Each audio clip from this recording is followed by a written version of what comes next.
Hello students, this is PK sir, your chemistry sir, welcoming you to the next lecture of GOC, that is General Organic Chemistry. Chemistry का ये lecture number probably 11 number है और इस series में हम organic chemistry discuss कर रहे हैं. In the last class we discussed about some types of isomerism, ठीक है, और इसमें भी स्पेसिफिकली अगर हम बात करें तो स्ट्रक्चरल आइसोमेराइज्म की हमने बात की थी, ठीक है. स्ट्रक्चरल आइसोमेराइज्म में देखिए हमने 3 टाइप की जो है आइसोमेराइज्म्स उनके डिस्कशन किया था. Already we have done it, that is chain isomers, position isomers, and the third one was ring chain isomerism. Now it is the time to stand for functional isomerism. Okay, so जो पुराने videos हैं, पुराने lectures हैं, उनको देखने के लिए आप आई बटन पे क्लिक करके देख सकते हैं. So today we are going to start the functional isomerism. Okay, so let's start the functional isomerism.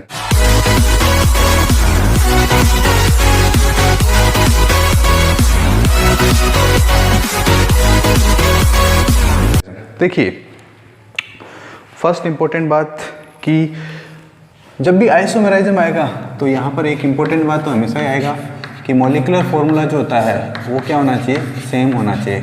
Molecular formula should be same. तो फिर डिफरेंस किस बात का? डिफरेंस होगा यहाँ पर फंक्शनल ग्रुप का. Functional group is different. 2 या 2 से ज़्यादा ऐसे कंपाउंड्स, 2 और more than 2 types of compounds जिनका फंक्शनल ग्रुप डिफरेंट होगा, मॉलिक्यूलर फार्मूला सेम होगा. फॉर एग्जांपल अगर हम एक सिंपल सा एक एग्जांपल की बात करें तो देखिए, एग्जांपल में आपको याद रखना है, जैसे एक मॉलिक्यूलर फार्मूला दिया हुआ आपको C2H6O. C2H6O. अब ये जो C2H6O है, इसकी हेल्प से आप क्या बना सकते हैं? देखिए, इसकी हेल्प से हम ये बना सकते हैं CH3CH2OH, ठीक है. फॉर्मूला देख सकते हो, 2 कार्बन है, यहाँ पे भी 2 कार्बन है, टोटल 6 हाइड्रोजन है, 3, 2, 1 और oxygen. But at the same time आप ऐसा भी तो बना सकते हैं. This is also possible. एक ही मॉलिक्यूलर फॉर्मूला है, ओके, एक ही मॉलिक्यूलर फॉर्मूला है, लेकिन जिससे हम 2 टाइप की स्ट्रक्चर्स ड्रॉ कर सकते हैं. तो इन दोनों में डिफरेंस क्या है? यहाँ पर जो फंक्शनल ग्रुप है उसको हम बोलते हैं alcohol. This functional group is called alcohol and in this case this functional group is called ether. यहाँ पर कौन सा है? ईथर. तो इसका मीनिंग क्या हो गया कि इनका मॉलिक्यूलर फार्मूला तो सेम है, लेकिन डिफरेंस किस बात का है? डिफरेंस है इनमें इनका फंक्शनल ग्रुप. ओके, तो ऐसा ही एग्जांपल्स आपको याद रखने हैं और ये जो एग्जांपल्स हैं वो आपको एग्ज़ाम में बहुत ज़्यादा पूछे जाते हैं, ठीक है. तो इसलिए याद रखिएगा इस चीज़ को कि फंक्शनल ग्रुप डिफरेंट होना चाहिए. अब यहाँ पर कुछ स्पेशल पॉइंट्स हैं. Special points SP, not superintendent of police. कितने SP पॉइंट हैं यहाँ पे? टोटल 10 SP पॉइंट है. याद रखना है, अल्कोहल और ईथर हमेशा फंक्शनल आइसोमर्स होते हैं. अल्कोहल एंड ईथर जो हैं वो हमेशा ही फंक्शनल आइसोमर होते हैं, हमेशा याद रखिएगा. नेक्स्ट जो है SP पॉइंट, स्पेशल पॉइंट है आपका एल्डिहाइड और कीटोन. एल्डिहाइड और कीटोन भी हमेशा ही क्या होते हैं? एक दूसरे के फंक्शनल आइसोमर होते हैं. नेक्स्ट ध्यान रखने, ये जो डेफिनेशन है इसमें ये पार्ट, ये जो कंडीशन है ये तो हमेशा फुलफिल होनी चाहिए. अगर मॉलिक्यूलर फार्मूला ही सेम नहीं होगा, तो आप मान के चलिएगा कि वो कभी भी आइसोमर ही नहीं होंगे, ठीक है. नेक्स्ट एसिड और एस्टर्स. एसिड्स एंड एस्टर्स जो होते हैं वो भी हमेशा क्या होते हैं? फंक्शनल आइसोमर होते हैं, ठीक है. ये आपस में हमेशा फंक्शनल आइसोमर से होते हैं, ठीक है. नेक्स्ट आता है इसके बाद साइनाइड. नेक्स्ट आता है आपका साइनाइड एंड आइसोसाइनाइड. साइनाइड और आइसोसाइनाइड जो होते हैं वो भी हमेशा आपस में क्या होते हैं? फंक्शनल आइसोमर होते हैं, ठीक है. इंपॉर्टेंट है, आपको याद रखना है. नाइट्रो और नाइट्राइट,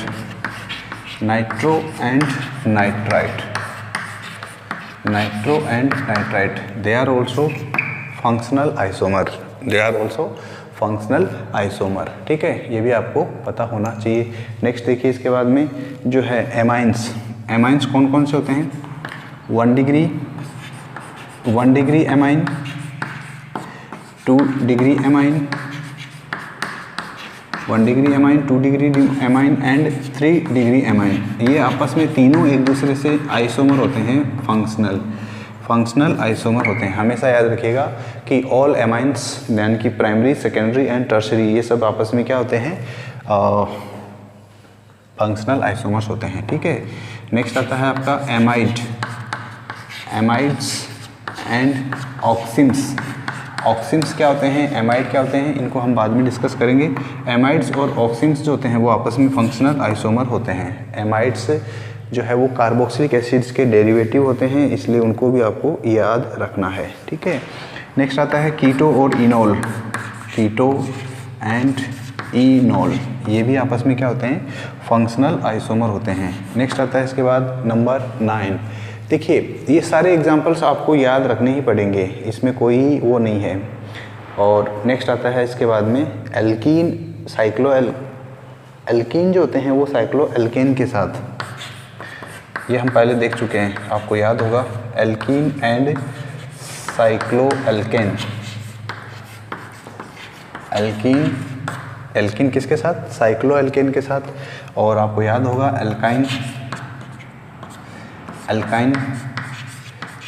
जो होते हैं वो होते हैं किसके साथ? साइक्लो एल्कीन के साथ।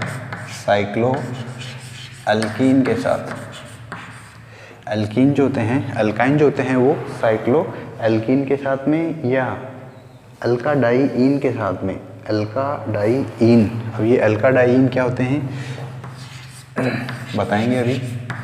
ऐसे तो सिंपल सा है, अल्काडाईन सिंपल सा है कि एक ऐसा एग्जाम्पल जिसके अंदर 2 डबल बॉन्ड होते हैं। एक ऐसा एग्जाम्पल जिसके अंदर 2 डबल बॉन्ड होते हैं। ठीक है, तो ये आपस में सब क्या होते हैं? आइसोमर्स होते हैं। मतलब सबका मतलब कैसे? एल्कीन इसके साथ, अल्काइन, साइक्लो एल्कीन और अल्काडाईन ये तीनों आपस में क्या होते हैं? आइसोमर्स होते हैं, याद रखना है आपको। नेक्स्ट आता है नंबर 10। नंबर 10 में आपको याद रखना है alkyl halide. Alkyl halide. Alkyl halide जो होते हैं वो कभी भी आइसोमेराइज्म शो नहीं करते हैं, हमेशा याद रखिएगा। मतलब किसी भी फंक्शनल ग्रुप के साथ अल्काइल हैलाइड जो है वो फंक्शनल आइसोमेराइज्म शो नहीं करते हैं। अल्काइल हैलाइड से क्या बोलेंगे इसको? अल्काइल हैलाइड से never show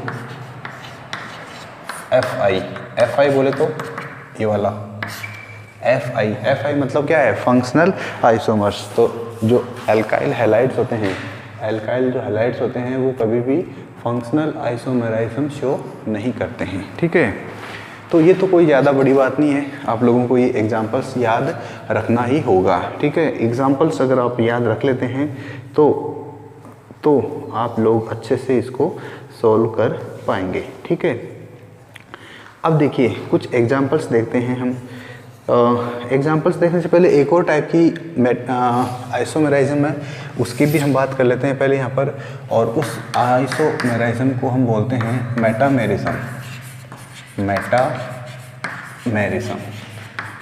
that is called metamerism. देखिए मेटामेरिज्म का मीनिंग क्या होता है? ऐसे कंपाउंड्स ध्यान रखना, 2 या 2 से ज़्यादा टाइप के कंपाउंड्स जिनके अंदर मॉलिक्यूलर फॉर्मूला तो सेम होगा, उसमें तो कोई डाउट ही नहीं है, ये तो हमेशा सेम होना ही चाहिए। मॉलिक्यूलर फॉर्मूला तो सेम होगा, लेकिन जो आपका मल्टीवैलेंट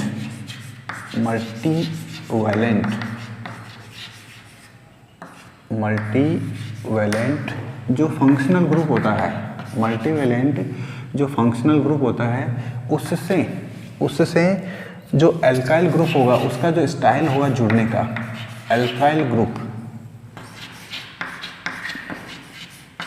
उसका जो स्टाइल होगा, मोड होगा या जो मेथड होगा वो डिफरेंट होता है। मैं इसको डेफिनेशन की फॉर्म में बताता हूँ आप लोगों को। अभी जब आप डेफिनेशन लर्न करेंगे तो इसको अच्छे से समझ पाएंगे। ठीक है, ध्यान से देखिए क्या होता है। 2 or more than 2 compounds which have equal और same molecular formula, functional group is also same। ध्यान रखिएगा, एक और कंडीशन है यहाँ पर कि फंक्शनल ग्रुप जो है ये भी सेम होना चाहिए, ठीक है। सो टू और मोर देन टू कंपाउंड्स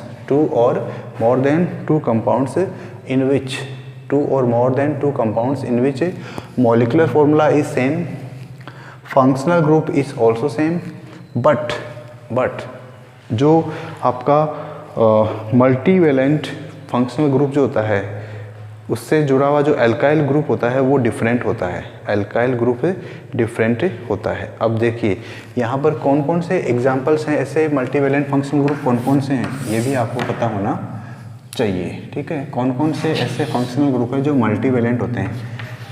एक तो ये है आपका जिसको हम बोलते हैं ईथर, सभी को पता है, this is an example of ether. Ether के बाद में आता है आपका थायो ईथर, थायो ईथर, ये इसको भी आप लोग जानते होंगे, ये क्या होता है कीटोन एक इम्पोर्टेंट क्लास होता है एलिमेंट्स का। इसके बाद में आता है आपका एस्टर का जो है फॉर्मूला कैसे लिखा जाता है, ऐसे करके, ये हो गया एस्टर। और इसके अलावा आपका आता है C+O_N। अब यहाँ पर N जो है, इस N के साथ में देखिए क्या हो सकता है, क्या जुड़ा हुआ हो सकता है। अगर यहाँ पर H है तो उसके साथ में कुछ एल्काइल ग्रुप आ सकता है, ठीक है। नेक्स्ट आता है एस्टर के बाद में एनहाइड्राइड, ये होता है एनहाइड्राइड। क्या होता है, इसको हम क्या बोलते हैं, एनहाइड्राइड। ये भी आपको याद रखना है, ठीक है। देखिए ये सारे एग्जांपल्स जो हैं वो किसको बताते हैं आपको, ये सारे के सारे मल्टीवेलेंट फंक्शनल ग्रुप के एग्जांपल हैं। एक आता है आपका एन, टर्शरी एमाइन। ये जो टर्शरी एमाइन है इसके अंदर 3 डिफरेंट टाइप के अगर आप फंक्शनल ग्रुप यूज़ करते हैं, एल्काइल ग्रुप यूज़ करते हैं तो वो भी क्या बन जाएगा, एक मल्टीवेलेंट फंक्शनल ग्रुप बन जाएगा। और इसी का एक और साथी NH, ये भी मल्टीवेलेंट फंक्शनल ग्रुप का एग्जाम्पल है, ठीक है। तो ये इतने सारे ग्रुप्स हैं जो मल्टीवेलेंट फंक्शनल ग्रुप कहलाते हैं। याद रखना है क्या मीनिंग होता है किसका, करेक्ट। ये ईथर है, एक ऑक्सीजन और उसके दोनों तरफ, अभी देखा ना, ये रहा एक ऑक्सीजन है और उसके दोनों वैलेंसी जो है वो क्या है, अलग अलग अगर एल्काइल ग्रुप से सेटिस्फाई होती है, then we can say that is an example of metamer, correct. Next है ये कीटोन में भी यहाँ पर कुछ अलग लगा सकते हो, यहाँ पर कुछ अलग लगा सकते हो, ठीक है। नेक्स्ट है ये, इसको हम बोलते हैं एस्टर, यहाँ पर कोई और फंक्शनल ग्रुप एल्काइल ग्रुप, यहाँ पर कोई और एल्काइल ग्रुप होगा। नेक्स्ट है ये थायो ईथर, ये ईथर, ये थायो ईथर। नेक्स्ट ये एमाइड, एनहाइड्राइड, टर्शरी या 3 डिग्री एमाइन। नेक्स्ट है NH, दैट इज यहाँ पर ये कौन सा वाला है, secondary amine, that is 2 degree amine, ठीक है। तो ये कुछ एग्जांपल्स हैं। अब इन सबको हम लर्न करते हैं with the help of an example की हेल्प से इनको हम लर्न करते हैं, ठीक है। नेक्स्ट देखिए मेटामर के एग्जांपल, हम इसके एग्जांपल्स देख रहे हैं, ठीक है। मेटामर के एग्जांपल्स, एग्जांपल नंबर 1 देखिए, ये आपका ऑक्सीजन है और इस ऑक्सीजन के एक तरफ मैंने यहाँ पर लगा दिया CH3, यहाँ पर मैंने लगा दिया CH2, CH3, ठीक है। एक एग्जांपल लिया है मैंने 1 नंबर और इसका ये A एग्जांपल है। नेक्स्ट है B वाले में देखिए क्या लिखा मैंने, ये ऑक्सीजन है और इस ऑक्सीजन के इस तरफ एक तरफ CH2 CH3 है और दूसरी तरफ भी CH2 CH3 है, ठीक है। आपको याद रखना है ये A और B जो हैं वो आपस में दोनों क्या हैं, मेटामर हैं। क्यों, डेफिनेशन क्या कहती है, मॉलिक्यूलर फॉर्मूला सेम होना चाहिए। नंबर ऑफ कार्बन चेक कीजिए 1 2 3 4, 1 2 3 4, नंबर ऑफ कार्बन सेम है। हाइड्रोजन काउंट कीजिए 3 5 7 10, 3 5 7 3 5 5 5 10, दोनों का मॉलिक्यूलर फॉर्मूला सेम है। ऑक्सीजन तो दोनों में होना ही चाहिए। इसका मतलब क्या हो गया, A एंड B ये क्या है, दोनों मेटामर है। A एंड B दोनों क्या है, मेटामर, ये दोनों अलग अलग नहीं है भाई। एक और एग्जांपल देखिए इसी के जैसा, इसमें देखिए क्या है, ये O है इधर और इधर आपका लिखा हुआ है CH3, ठीक है। यहाँ पर आपने लिखा CH2 यहाँ पर लिखा आपने CH2, यहाँ पर लिखा आपने CH3, ठीक है। और इसके साथ में एक और एग्जांपल लिखा हुआ है OCH3 और यहाँ लिखा हुआ है CH3 और यहाँ लिखा हुआ है CH3। क्या ये दोनों भी मेटामर होंगे? क्या ये दोनों मेटामर होंगे आपस में? तो देखिए, हमने इस वाले में क्या एग्जांपल देखा था, इसमें ये देखा था कि इस ऑक्सीजन के ग्रुप के इस साइड में एक मिथाइल ग्रुप है और इस साइड में एक प्रोपाइल ग्रुप है, एक मिथाइल ग्रुप एक प्रोपाइल ग्रुप, ठीक है। इधर दोनों तरफ इथाइल ग्रुप है, दोनों तरफ क्या है, इथाइल ग्रुप है। तो दोनों तरफ अगर इथाइल ग्रुप है तो कोई दिक्कत नहीं है, यानी क्या दोनों तरफ अलग अलग ग्रुप होना चाहिए। इसकी कंपैरिजन करते हैं, इसमें भी CH3 है, इसमें भी CH3 है। तो ध्यान रखिएगा, कोई एक तरफ, किसी एक तरफ अगर दो डिफरेंट ग्रुप लगे हुए हैं, दो डिफरेंट कौन से ग्रुप, अल्काइल ग्रुप, तो भी वो मेटामर का एग्जाम्पल होगा। तो अगर इसको भी मैं A और B नाम दे देता हूँ तो A एंड B और also here metamer, A and B क्या है यहाँ पर, मेटामर होंगे, ठीक है। क्यों? क्योंकि यहाँ पर ये अलग ग्रुप है, नॉर्मल प्रोपाइल ग्रुप है, और ये है isopropyl group, this is called isopropyl group. अगर ये एग्जांपल आपको समझ में आ गया तो उम्मीद है अब आप लोग इसको अच्छे से समझ सकते हैं, ठीक है। चलिए नेक्स्ट एग्जांपल देखिए। इसके बाद में एक और एग्जांपल नंबर 3, ये है आपका नाइट्रोजन। नाइट्रोजन के ऊपर मैंने यहाँ लगा दिया CH2 CH3 और यहाँ पर मैंने लगा दिया CH2 CH3, ठीक है। क्या नाइट्रोजन की वैलेंसी पूरी हो गई? तो देखिए ध्यान से, नाइट्रोजन जो होता है उसकी वैलेंसी अभी पूरी नहीं हुई है। यहाँ पर आपको लगाना है एक H, क्या लगाना है, एक H। अब यहाँ पर आप कह सकते हैं कि नाइट्रोजन जो है उसकी वैलेंसी पूरी हो गई, इसको मैंने नाम दे दिया A। नेक्स्ट एग्जांपल देखिए B, उसमें मैंने क्या लिखा, मैंने लिखा यहाँ पर NH, इधर की तरफ मैंने लगा दिया CH3 और इधर की तरफ मैंने लगा दिया CH2 CH3, ठीक है। ए में ये वाला कंडीशन दिया है, ये वाला फॉर्मूला है, ये वाला कंपाउंड है, और बी में ये वाला कंपाउंड है, ठीक है। क्वेश्चन ये है कि क्या ये दोनों आइसोमर हैं? कौन से आइसोमर? Meta isomer. तो ध्यान दीजिए, सबसे पहला काम आपको ये चेक करना है कि क्या दोनों में फंक्शनल ग्रुप सेम है। पहली कंडीशन, यहाँ पर एक कंडीशन ये भी बताई थी मैंने आपको, molecular formula and functional group, ये दोनों क्या होने चाहिए, सेम होने चाहिए। तो दोनों में फंक्शनल ग्रुप जो है वो क्या है, दोनों में सेम है। तो A और B। एक और एग्जांपल मेरी इच्छा हो रही है बनाने की, तो एक और एग्जांपल जो है वो मैं इस टाइप का बना देता हूँ। N, एक बना दिया मैंने CH3, एक पे बना दिया मैंने CH2 CH3 और एक बना दिया मैंने यहाँ पर CH3, ठीक है। C हो गया, ये A है, A है, B है और C है। क्वेश्चन ये है कि क्या ये A, B, C तीनों आपस में मेटामर होंगे? क्या ये तीनों आपस में मेटामर होंगे? तो देखिए यहाँ पर आपको याद रखना है, A और B में तो कोई दिक्कत नहीं है। A और B में तो मैंने पहले ही बता दिया आपको कि A और B तो हैं वो दोनों आपस में क्या होंगे, मेटामर होंगे। A और B आपस में मेटामर होंगे। क्यों? क्योंकि दोनों का फंक्शनल ग्रुप सेम है। बट यहाँ पे देखिए, क्या ये दोनों आपस में फंक्शनल ग्रुप है? पहली बात, क्या ये दोनों आपस में मेटामर है? So first of all you need to check that molecular formula same है या नहीं है। Number of carbon 1 2 3 4, 1 2 3 4, number of carbon तो सेम है। हाइड्रोजन को काउंट कीजिए, 3 5 8 11, 3 5 7 8 11, हाइड्रोजन भी सेम है। फिर नाइट्रोजन की बात करते हैं, दोनों में नाइट्रोजन है। तो इसका मतलब क्या ये दोनों B और C या A और C आपस में आइसोमर हैं? अगर हैं तो कौन से वाले आइसोमर है? तो ध्यान रखिएगा, A एंड C और B एंड C, A और C यानी ये और ये दोनों का कंपैरिजन या इन दोनों का कंपैरिजन, ये दोनों जो हैं वो आपस में क्या होते हैं, ये फंक्शनल आइसोमर होते हैं, न कि मेटामर होते हैं, ठीक है। तो आपको यहाँ पे लिखना है functional isomer, they are an example of a functional isomer, correct. ये आपको अच्छे से पता होना चाहिए, ठीक है। सबसे पहले आपको ये चेक करना है कंडीशन, अगर ये कंडीशन फुलफिल होती है तो ही वो इसका आंसर एग्जाम्पल बन पाएगा, ठीक है। एक और एग्जांपल देखिए, सिंपल सा एग्जांपल। ईथर का तो हमने देख ही लिया ना। चलिए ईथर की बात नहीं करेंगे अब हम, ईथर से हम लोग परेशान हो गए हैं, ईथर की बात नहीं करेंगे। अब हम बात करते हैं कीटोन के एग्जाम्पल की, ठीक है। एक कीटोन का एग्जाम्पल देखते हैं। एग्जाम्पल नंबर ये हो गया 1 2 3 4। ये एग्जाम्पल देखिए कैसे बनाते हैं।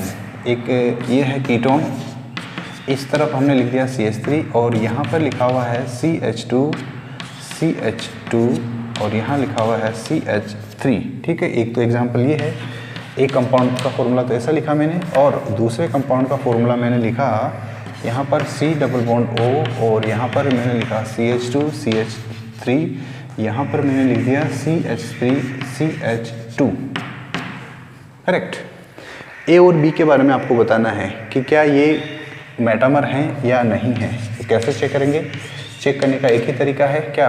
पहली बात, मल्टीवैलेंट फंक्शनल ग्रुप है या नहीं है। तो दोनों में ही मल्टीवैलेंट फंक्शनल ग्रुप है, करेक्ट। मॉलिक्यूलर फॉर्मूला सेम है, 1 कार्बन 2 कार्बन 3 कार्बन 4 कार्बन, 1 2 3 4। इसकी बात नहीं करेंगे क्योंकि ये तो दोनों में कॉमन है। यहाँ पर टोटल 4 कार्बन है, 1 2 3 4, यहाँ पे भी 4 है। हाइड्रोजन को काउंट कीजिए, 3 5 7 10, 3 2 5 5 7 10, यानी कि दोनों का मॉलिक्यूलर फॉर्मूला भी सेम है और दोनों का क्या बोलते हैं इसको, फंक्शनल ग्रुप भी सेम है। तो मल्टीवैलेंट फंक्शनल ग्रुप से जो जुड़े हुए एल्काइल ग्रुप है, अगर वो डिफरेंट हैं दोनों में, तो फिर वो क्या हो जाएगा, एग्जाम्पल हो जाएगा किसका, मेटामर का। So these are an example of metamer. ये आपको पता होना चाहिए कि ये दोनों भी मेटामर का एग्जाम्पल है, ठीक है। चलिए, उम्मीद है आप लोगों को ये समझ में आया है। चलिए इसके बाद में देखिए नेक्स्ट एग्जाम्पल। चलिए इसके बाद में देखिए कुछ स्पेशल एग्जाम्पल। ये स्पेशल एग्जाम्पल जो है वो बहुत ही इम्पोर्टेंट है, बहुत ही इम्पोर्टेंट है, ठीक है। स्पेशल एग्जाम्पल, एग्जाम्पल नंबर 1 जो है ये आपको बताना है। आपको दिया हुआ है एक फॉर्मूला, आपको दिया हुआ है क्या, एक formula, that is chemical formula, that is molecular formula, और उसको हम बोलते हैं C4H10O। ये आपको एक मॉलिक्यूलर फॉर्मूला दिया हुआ है। देखिए ये जो अभी पोर्शन चल रहा है ना, एक्चुअली क्या है ना कि 2 टाइप के स्टूडेंट होते हैं, ठीक है। कभी कभी मेरी इच्छा हो जाती है बोलने की, तो 2 टाइप के स्टूडेंट होते हैं। कुछ स्टूडेंट क्या होते हैं, सिर्फ इसलिए पढ़ते हैं कि उन्हें तो बस एग्ज़ाम पास करनी है। कुछ स्टूडेंट क्या होते हैं, उनके पास उनका एक विजन होता है, उनके पास अपना एक टारगेट होता है, ठीक है। उन्हें टेंशन है, उन्हें इस बात की टेंशन है कि उनके पेरेंट्स उनके लिए क्या सोचते हैं, what they will return to their parents. Parents का आपके ऊपर एक बहुत बहुत वो है, एक उनका भरोसा है, उनका एक बोलते हैं जिसको कि उम्मीद है आपसे, एक्सपेक्टेशन है कि मेरा बेटा या मेरी बेटी जो है वो 12th पास करने के बाद में एक बहुत ही अच्छी जॉब मिलेगी उसको, या एक बहुत अच्छी सर्विस मिलेगी, या कोई बड़ा कॉम्पिटिटिव एग्ज़ाम फाइट करेगी, ठीक है। सभी पेरेंट्स को अपने बच्चों से ऐसा उम्मीद होता है, ठीक है। लेकिन क्या होता है, हम लोग मतलब आप लोग स्टूडेंट्स लोग जो होते हैं वो क्या करते हैं, किसी दूसरे को देखते हैं कि यार वो तो पढ़ाई नहीं करता है, अगर वो पढ़ाई नहीं करता है तो मैं क्यों करूं, है ना। और एक दूसरे टाइप के लोग ये होते हैं कि वो सोचते हैं कि यार वो इंटेलिजेंट है और उसको तो कुछ ना कुछ मिल ही जाएगा, कुछ ना कुछ उसको अच्छा जॉब मिलेगा, अच्छी नौकरी मिलेगी, ठीक है।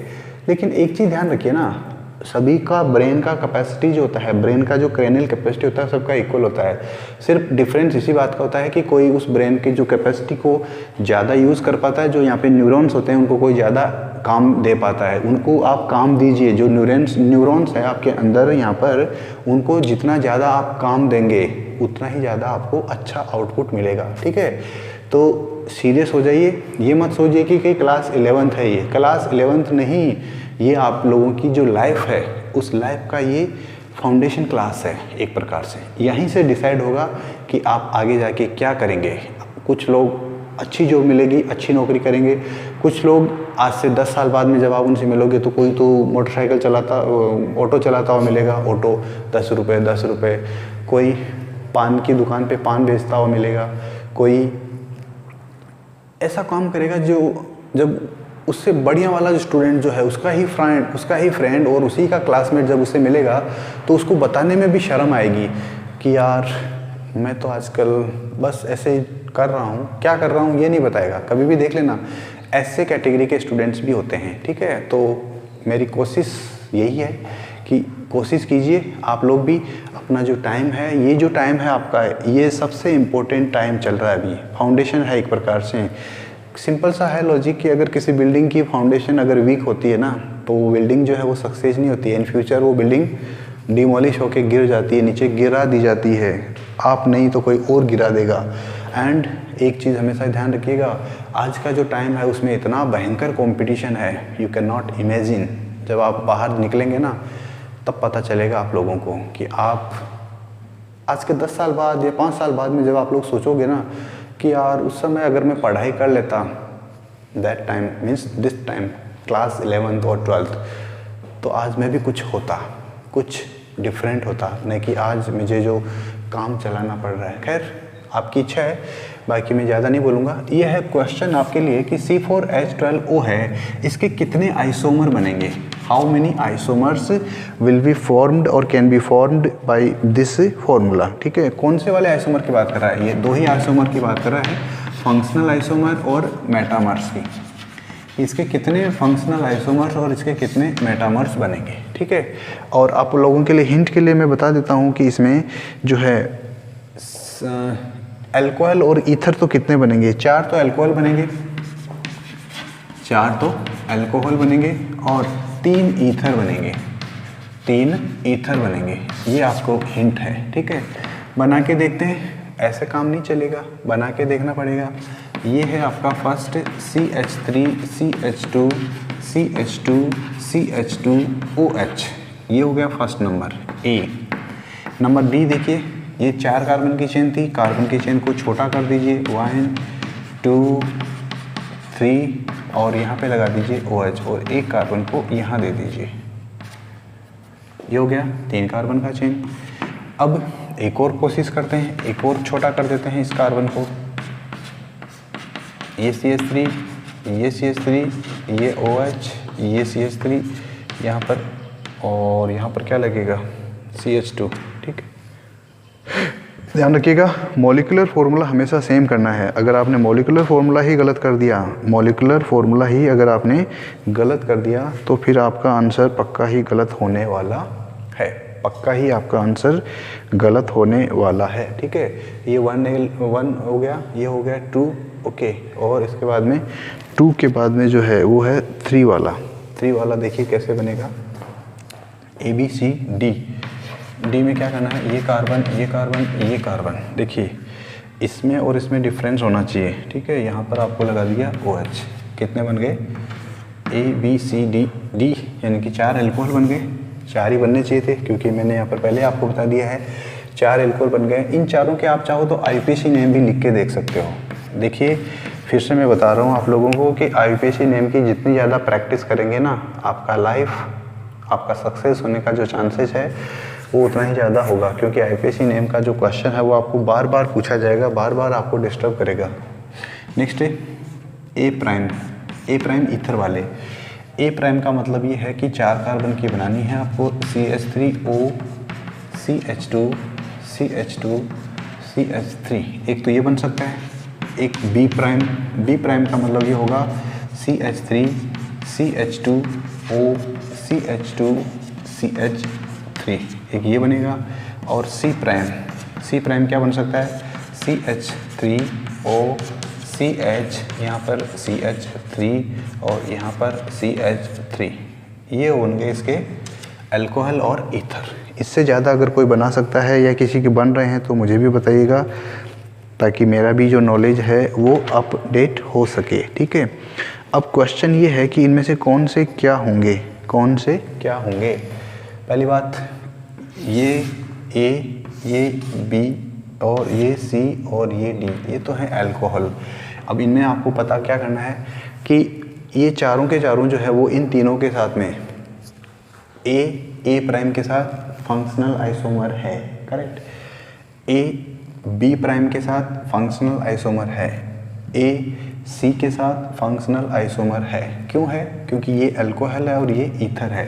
आपको याद होगा मैंने ये जो फंक्शनल आइसोमेराइज्म का डेफिनेशन बताया था वहाँ पर इंपॉर्टेंट पॉइंट्स बताए थे sp, उनका ये इंपॉर्टेंट है। नेक्स्ट b a प्राइम के साथ है, b प्राइम के साथ, b c प्राइम के साथ। नेक्स्ट c a प्राइम के साथ भी फंक्शनल आइसोमर है, c b प्राइम के साथ, c प्राइम के साथ। d वाला ये क्यों पीछे रहेगा, इसको भी आप चाहो तो पूरा करके देख लो। यहाँ पर ये आपके CH3 ये CH2 और ये भी H। ये जो है D वाला ये A प्राइम के साथ फंक्शनल आइसोमर, B प्राइम के साथ फंक्शनल आइसोमर, C प्राइम के साथ।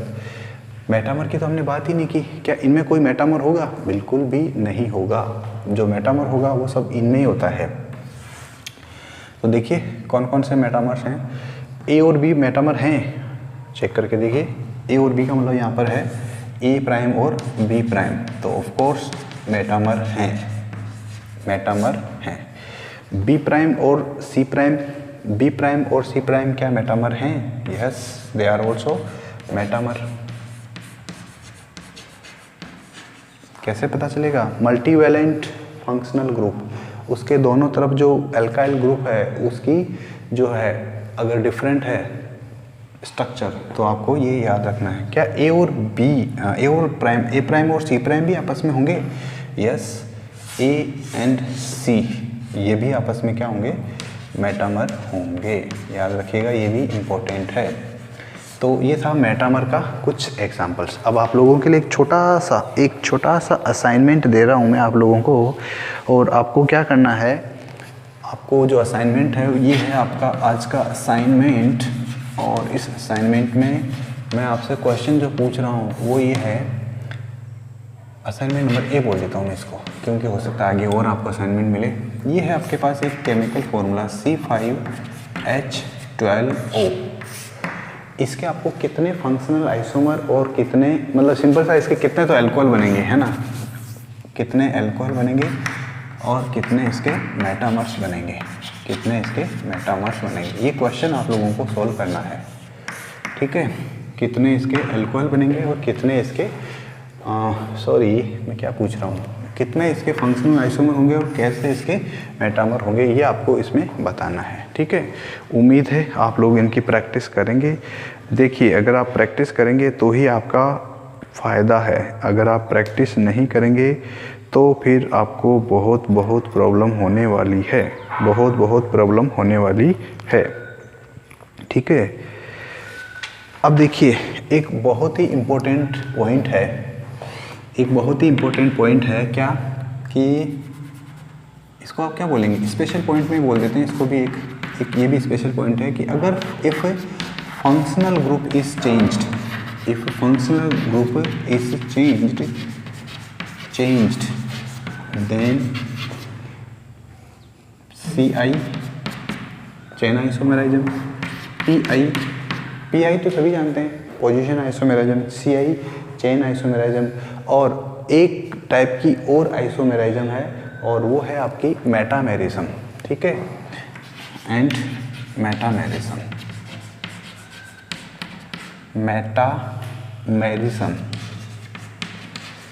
Is not possible. इसका मीनिंग समझ में आया? इसका मीनिंग भी इम्पोर्टेंट है, वो भी तो ज़रूरी है समझना। क्या क्या लिखा है कि अगर फंक्शनल ग्रुप चेंज हो गया तो कभी भी चेन आइसोमेराइज्म, पोजीशन आइसोमेराइज्म और मेटामेराइज्म नहीं हो सकती। करेक्ट, आप चाहो तो इसको चेक करके भी देख सकते हो, इम्पोर्टेंट पॉइंट है। ठीक है, चलिए, उम्मीद है आप लोगों को ये बात समझ में आई होगी। अब देखिए, इसके बाद में नेक्स्ट आता है आपका इम्पोर्टेंट टॉटोमेरिज्म।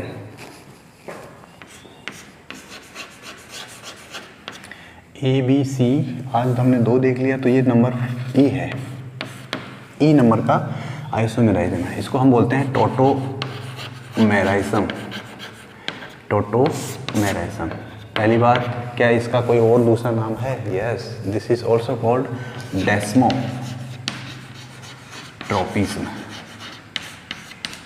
डेस्मोट्रोपिज्म, इसको डेस्मोट्रोपिज्म भी कहा जाता है, डेस्मोट्रोपिज्म, या इसका एक और नाम है, इसको एलिलोट्रोपिज्म भी कहा जाता है, एलिलोट्रोपिज्म।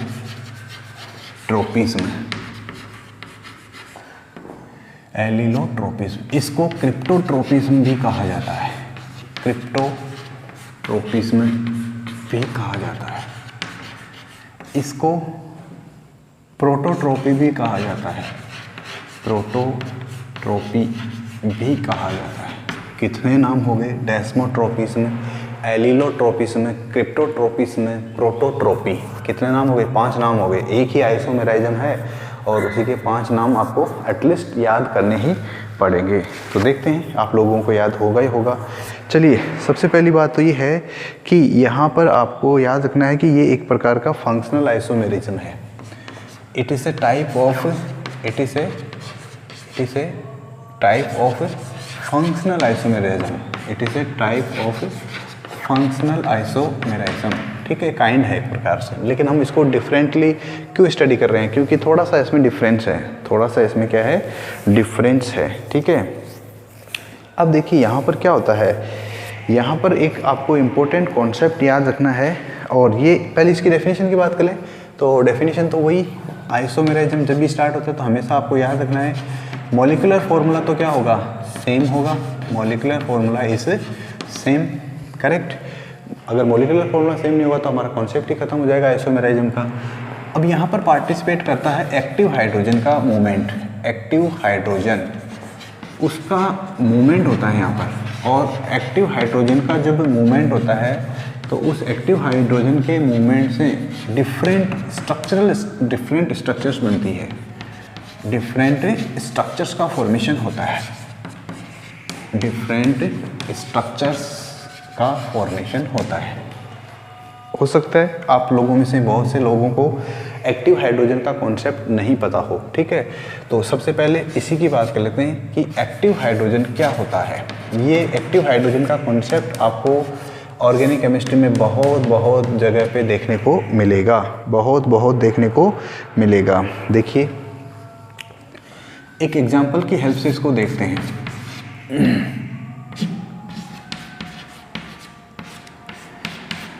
ये एक एग्जाम्पल है, सभी को पता है कि ये क्या है ये? This is an example of aldehyde. किसका एग्जाम्पल है ये?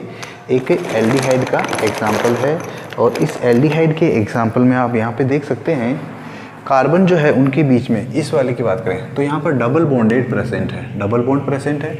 ऑक्सीजन के बारे में आप लोग सभी जानते हैं कि ऑक्सीजन का इलेक्ट्रोनेगेटिविटी ज़्यादा होता है, ऑक्सीजन का इलेक्ट्रोनेगेटिविटी ज़्यादा होता है। तो वो ये इलेक्ट्रॉन जो होता है, जो ऑक्सीजन होता है, ये डबल बॉन्ड के जो पाई इलेक्ट्रॉन होंगे उन पाई इलेक्ट्रॉन को क्या कर लेता है? इसकी इलेक्ट्रोनेगेटिविटी ज़्यादा होती है with respect to this carbon. ये क्या करेगा? इस पाई बॉन्ड के इलेक्ट्रॉन को अपनी ओर खींच लेगा का मतलब अट्रैक्ट करेगा। Because of that purpose, because of that reason इसके ऊपर negative partially negative charge generate होता है, पार्शियली नेगेटिव चार्ज जनरेट होता है। ठीक है, और ये जो आपका दूसरा वाला जो कार्बन है, ये जो कार्बन है इसके ऊपर पॉजिटिव चार्ज जनरेट होता है। लेकिन इस कार्बन के पास एक ऑप्शन है, इस कार्बन के पास ये क्या करता है, यहाँ के जो ये इलेक्ट्रॉन्स होते हैं ना उनको अपनी ओर खींच लेता है। अच्छा, इसकी वैलेंसी पूरी नहीं हुई ना, यहाँ पर हाइड्रोजन भी है भाई। ठीक है, क्या हुआ? इसकी जो कार्बन की पॉजिटिव चार्ज है, इस कार्बन के ऊपर जो पॉजिटिव चार्ज है, ये जो पॉजिटिव चार्ज है ये क्या करता है, यहाँ पे इस कार्बन के जो इलेक्ट्रॉन होते हैं, ये कार्बन बॉन्ड के जो इलेक्ट्रॉन होते हैं उनको क्या कर लेता है? अट्रैक्ट करता है और उनको खींच लेता है। अब इसकी वजह से क्या होता है कि यहाँ पर ये जो पूरा का पूरा जो इसका फंक्शनल ग्रुप है, इसके ऊपर क्या हो जाती है? देखा जाए तो इस कार्बन के ऊपर डेफिशिएंसी है या शॉर्टेज है इलेक्ट्रॉन का, शॉर्टेज ऑफ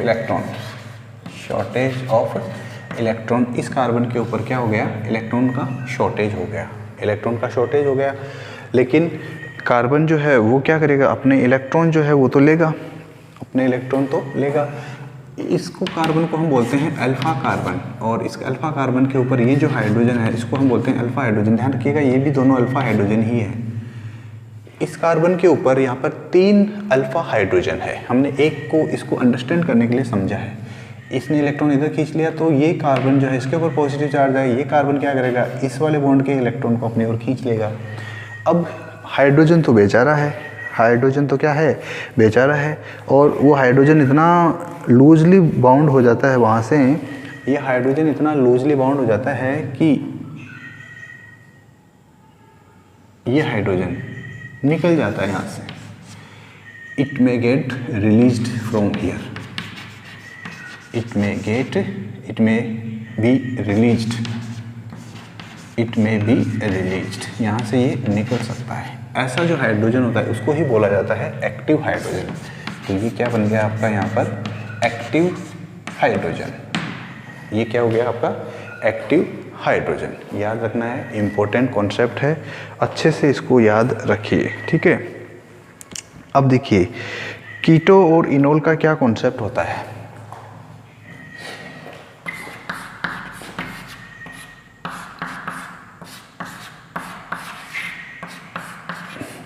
ये एक सिंपल सा मैंने एग्जांपल दिया, नेगेटिव चार्ज आएगा, ये इलेक्ट्रॉन यहाँ से बाहर निकल जाएगा, किसकी फॉर्म में, H+ की फॉर्म में। ये वाला जो है यहाँ पर इलेक्ट्रॉन, दोनों इलेक्ट्रॉन जो है वो यहाँ पर मिलकर एक डबल बॉन्ड का फॉर्मेशन कर देंगे, और यहाँ पर एक स्ट्रक्चर बनेगी। इसको हम ऐसा बनाते हैं, CH2 डबल बॉन्ड CO। अब ये H+ की फॉर्म में यहाँ से फ्री हो जाएगा, H+ की फॉर्म में, तो ये O- वाला तुरंत इसको कैच कर लेगा, यहाँ पर बन जाएगा आपका OH, और यहाँ पर H पहले से ही है, ये सिंगल है, डबल नहीं है, ठीक है। इस वाली जो स्ट्रक्चर है इसको हम बोलते हैं कीटो। व्हाट इज दिस कॉल्ड, कीटो। और इसको क्या बोलेंगे हम, इसको हम बोलते हैं इन, डबल बॉन्ड वाला है तो इसको हम बोलते हैं इन, और ये OH है, OH को क्या बोलते हैं, ऑल, तो इनऑल, दिस इज कॉल्ड इनऑल। तो इनऑल में से ई हट जाएगा, इन का, कीटो इनॉल। क्या बन गया, कीटो इनॉल। और ये जो कीटो इनॉल है, यहाँ पर देखिए दोनों में क्या है, डिफरेंट फंक्शनल ग्रुप है। कीटो का फंक्शनल ग्रुप अलग है और इनॉल जो है उसका फंक्शनल ग्रुप अलग है, ठीक है। तो इसलिए ये दोनों क्या है, फंक्शनल आइसोमर हैं, दोनों क्या हैं, ये फंक्शनल आइसोमर हैं। अब देखिए जो टोटोमेरिज्म होती है, टोटोमेरिज्म जो होता है उसके अंदर क्या होता है कि जो एक्टिव हाइड्रोजन होता है, टोटोमेरिज्म में जो एक्टिव हाइड्रोजन होता है वो क्या करता है, मूवमेंट करता है। एक्टिव हाइड्रोजन मूवमेंट करता है, और एक्टिव हाइड्रोजन के मूवमेंट के साथ में ही जो पाई बॉन्ड होता है उसका भी जो है पोजीशन, उसका जो लोकेशन है वो चेंज हो जाता है। देखिए पाई बॉन्ड पहले यहाँ था, अब पाई बॉन्ड कहाँ आ गया, यहाँ पर। जहाँ पहले पाई बॉन्ड नहीं था वहाँ पे पाई बॉन्ड आ गया, ठीक है। इसीलिए इसको कहा जाता है डेस्मोट्रोपिज्म। डेस्मोस वर्ड का मतलब होता है बॉन्ड, और ट्रोप्स का मतलब होता है टर्न करना, ठीक है। पाई बॉन्ड की पोजीशन में चेंज होता है, पाई बॉन्ड जो है वो अपना जगह, अपना प्लेस चेंज करता है। That is why this is called desmotropism, desmotropism, ठीक है। यहाँ तक तो ठीक है, ये तो नॉर्मल सी बात थी। अब इसके लिए कंडीशंस क्या क्या है।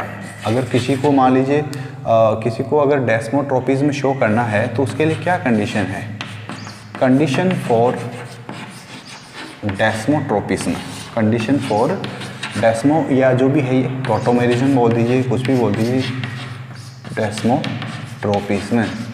पहली बात, सबसे पहले हम बात करते हैं किसके लिए, कार्बोनाइल कंपाउंड्स के लिए। किसके बात करें हम, for carbonyl compound, for carbonyl compound.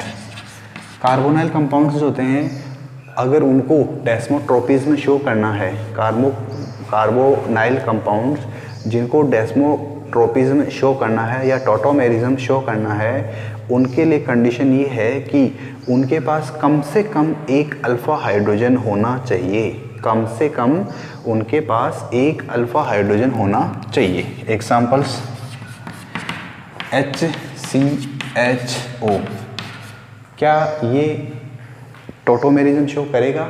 Answer no, because इसके पास कोई अल्फा हाइड्रोजन नहीं है। Example number 1। एग्जाम्पल नंबर 2 देखिए, CH3CHO, क्या ये टोटोमेरिज्म शो करेगा? अभी क्या है? यस, अल्फा हाइड्रोजन है इसलिए। नेक्स्ट बात करते हैं पीवेल्डिहाइड। पीवेल्डिहाइड अब बड़ा व खतरनाक क्वेश्चन है। क्यों?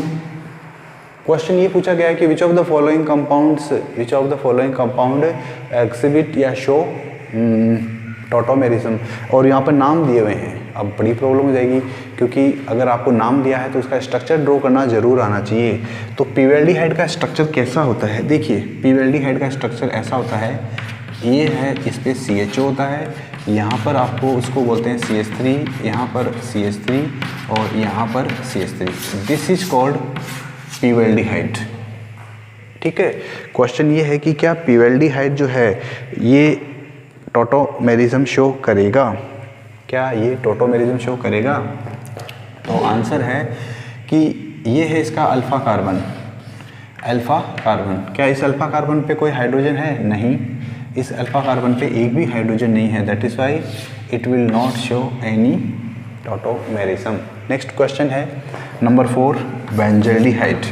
आप लोग मुझे बताइए सभी लोग कि क्या बेंजल्डिहाइड, अब मैं बेंजल्डिहाइड का फॉर्मूला तो आपको बताऊंगा नहीं, बेंजल्डिहाइड का फॉर्मूला आपको आना चाहिए कि क्या बेंजल्डिहाइड जो है वो टॉटोमेरिज्म शो करेगा। अगर करेगा तो कैसे करेगा, या क्यों करेगा तो क्यों करेगा, नहीं करेगा तो क्यों नहीं करेगा। ठीक है, ये भी बताना आपको। नेक्स्ट इसके बाद में है नंबर 5 है बेंजोफिनोन। बेंजोफिनोन जो है वो क्या टॉटोमेरिज्म शो करेगा? अगर करेगा तो क्यों करेगा, नहीं करेगा तो क्यों नहीं करेगा। नेक्स्ट है बेंजोफिनोन के बाद एसीटोफिनोन। बेंजोफिनोन के बाद में नेक्स्ट है एसीटोफिनोन। एसीटोफिनोन का आपको अगर फॉर्मूला लिखना आता है तो ही आप इसको सॉल्व कर पाएंगे। अगर ये फॉर्मूला आपको नहीं आता है तो फिर आपकी हेल्प कोई भी नहीं कर सकता, ठीक है। एक इम्पोर्टेंट एग्जाम्पल है, एग्जाम्पल नंबर 7, इसको बोला जाता है एसिटो एसिटिक एस्टर, ठीक है। नंबर 7 इसी सीरीज में है, ठीक है। कि क्या ये कौन सी आइसोमेराइज्म है ये? टॉटोमेरिज्म। क्या ये टॉटोमेराइज्म शो करेगा? आपको इसका स्ट्रक्चर आना चाहिए। अगर स्ट्रक्चर नहीं आता है तो आप इसके बारे में नहीं बता सकते, ठीक। तो ये था कार्बोनाइल कंपाउंड्स के लिए, ठीक है। इसके बाद में इसकी जो नेक्स्ट क्लास होगी उसमें हम डिस्कस करेंगे कुछ और कंपाउंड्स के बारे में, कुछ और आइसोमेराइज्म के बारे में, और इसके बाद में जो है थोड़ा सा अलग टाइप के एग्जांपल्स, अलग टाइप की आइसोमेराइज्म्स होंगी जो कि बहुत ज़्यादा इंपॉर्टेंट है। अगर आप इनको इम्पोर्टेंस देते हैं 70%, तो अब जो आने वाली जो आइसोमेराइज्म्स होगी वो होगी 99% इम्पोर्टेंट, यानी कि उनका जो इम्पोर्टेंस है वो इनसे भी ज़्यादा होगा, ठीक है। लेकिन मैं ऐसा भी नहीं कह रहा हूँ कि ये इम्पोर्टेंट नहीं है। क्वेश्चन कहाँ से आएगा कोई नहीं जानता। नेशनल टेस्टिंग एजेंसी NTA, पता ही नहीं चलता क्वेश्चन कहाँ से आता है, कौन बनाता है, क्या होता है, ठीक है। तो आप लोग इस चीज़ के उसमें मत रहिए कि आपका क्वेश्चन पेपर जो है वो कैसा होगा, कहाँ से आएगा, इससे हमें टेंशन नहीं लेना, हमें सिर्फ तैयारी पे फोकस करना है, okay. So right now this is the end of the class for today. Meeting you in the next class. Till then take care, keep yourself safe and bye bye.